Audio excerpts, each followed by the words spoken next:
Hello! Welcome! I have Zelda here with me as part of my captive audience. I don't know if you feel like this, but I kind of feel like the end of the year is fast approaching, even though I know technically we have like 2.5+ months still to go. But something about being a writer and it being sort of nano season, it all just kind of blurs together. Like October is Preptober, November is actually NaNoWriMo, and then December is usually like a post-nano hangover vibe, or it is like my continued mad dash to finish my nano project if I, hit the 50K but didn't like reach the end. So in some ways I feel like this is it.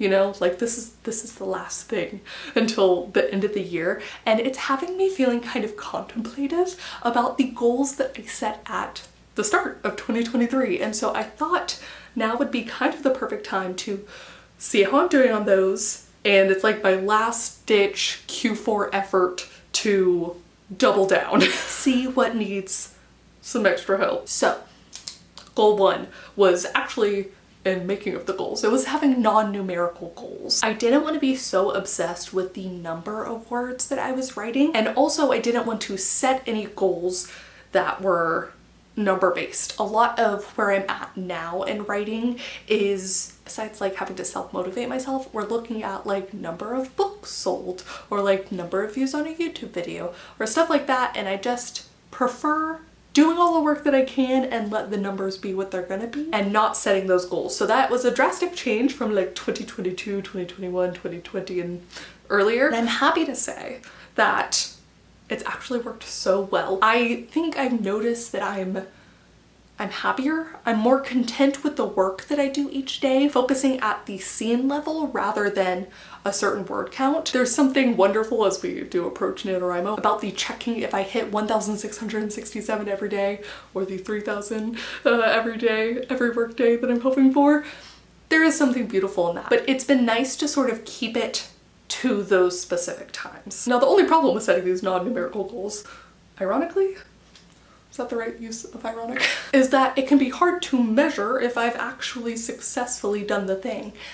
I can say though, on this one, I noticed immediately when I have been working on Project Death, trying to shorten it, that I've gotten so focused on the number of words that each, scene and chapter and where I'm hitting at certain beats is, because I need to be, to get it to sort of industry standard. But it is such a stark difference from what I've been doing the past, 8 months, 9 months, 10 months, that, okay, a change has been made. We're not grading here necessarily, but I'm gonna go ahead and give myself 2 thumbs up for that one. Zelda's got 2 paws up. Did you hear me say your name? Now, my second goal was to beat white room syndrome, to really conquer it. The description of the rooms that my characters are in it's always the last thing that I add into stories. Or it has been. I have been doing, early in the year it was daily, now it's sort of weekly prompts where I just try and sort of romanticize the stuff around me or even just describe certain things. And I think in focusing on describing them, I have gotten better at actually writing them in my longer form projects. Editing Kate here from the lake in Arkansas. To mention that actually I got a great idea from Becca while I was on our retreat, that rather than just always putting in brackets in my stories and being like, add description here later or something, what I should do in these first drafts is just like quick punchy words to describe it, and then I can flesh it out later. That way it'll be a little bit easier to read and I'll feel more encouraged during the first draft stage. So I love that. Easy to implement. I'm gonna do it. I'm gonna give myself at least a 1 thumbs up for that, but I would love to know if you have any sort of tips or tricks on how to conquer white room syndrome, or anything you do to sort of drill down at a very specific kind of writing and improve it. I would love to know. Making sure that I'm describing things in the flow of the story, and sometimes describing a space in terms of how it echoes or, how close it is to outside, the scents that come in. Like, I'm trying to describe it in those ways so that the imagination of the reader can still fill in a lot you know, themselves, but they're not having to fill it all in. I've also found that working on drabbles and short story has both helped and hurt this. In some ways, I'm like, I can't sacrifice the words to explain what certain things are and describe them in as much detail. On the other hand, because I have only so much space to do something, every word counts, and that's helped me sort of pick and choose my words more carefully. And that's also good for white room syndrome, so long as I'm dedicating it to the actual room. Now my next goal was to revisit my 5-book planned series, The Meridian Maps. As I'd grown more confident in outlining over the past year, that's only continued into 2023, which is awesome. And I, in fact, did outline the entire overarching series. So I still need to revisit each individual book, but I feel so good about that story. I'm so excited to jump back into it. I'm gonna give myself one thumb and one paw up. Clearly arbitrary. And now I'd like to take a quick break to thank the sponsor of today's video, Skillshare. And I'm going to be using them to help me with what was a beginning of the year goal and is now going to be a redefined Q4 goal, which is to send out newsletters once a month. Newsletters for authors are so important because they provide a direct line of communication with our readers or our future readers, and especially as social media is sort of ever-changing, the algorithms are definitely ever-changing, and we've seen, you know, what once were the Twitters of the world sort of fall. It's nice to have that direct link, and I know that. I just have to put it into action for Q4. And that's why I'm so excited to take one of Skillshare's offerings. I have bookmarked Marley Grace's class, Success on Substack, craft a subscription newsletter worth reading. I'm especially excited as they are noted as a writer, dancer, and quilter, and y'all know I love a dabbler. In the class, they're gonna teach us not only how to design a newsletter that's worth reading, but also how to make a template that we can use each time and is easily adjustable, brainstorm how to grow readership, and even the nitty-gritty of like how to name your newsletter so I can come up with something better than like Kate Kavanaugh writes is here in your inbox. Skillshare offers a wide variety of classes, from animation and UX design to freelance and entrepreneurship and of course writing. And if you would like to take Marley Grace's class alongside me or any of the other wonderful classes that Skillshare offers, please do click my link down below. The first 500 of y'all to sign up will get access to one of Skillshare's best offers, a 1-month free trial and 40% off your first year of membership. And thank you so much to Skillshare for sponsoring this video. And if y'all would like to help hold me accountable, I will leave a link down below also so that you can sign up for my newsletter. Yes. Now at the beginning of the year, I'd set up sort of Q1 goals and this idea of checking in on my goals quarterly, as this is the only quarterly checkup I have done, and it doesn't even count as quarterly because it was like several quarters ago.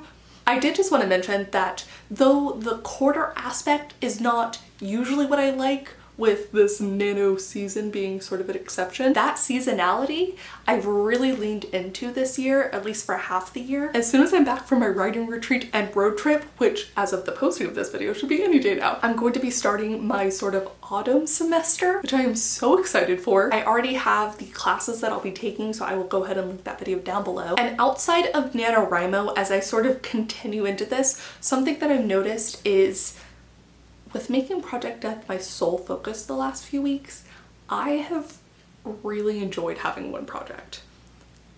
This is not something that I've ever really felt before.